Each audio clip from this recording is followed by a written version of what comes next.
Пайғамбарымыз саллаллаху алейхи уассалам айтпақшы, кімде-кім иман менен және сабырлық пен шыдамдылық пенен 30 күн ораза тұтатын болса, Алла тағала ол кісінің бүкіл күнәләрін кешіреді дейді.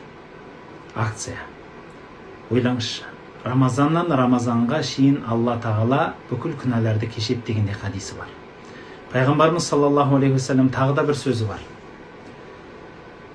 Кімде-кім Алла үшін деп, басқа үшін емес, Алла үшін деп Рамазанда бір күн ораза тұтатын болса, Алла тағала сол бір күні үшін ол кісіні, сол адамды 70 жылға дозақтан ұзақтастырады екен. 70 жылдық жолға. Ол біздің бұл дүниенің жолы емес.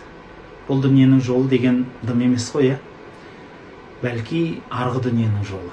Қияметте ол жақтың бір күндігі біздің 50 мың жылға тең келеді дейді.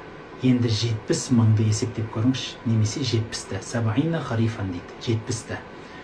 70 жылды әр қайсысын, әрбір күнді 50 мың жылдан осы дүниені есептеп көрсеңіз, не деген ұзақ уақыт, не деген ұзақ шақырым бір күн оразаңыз үшін дозақтан қашықтайсыз.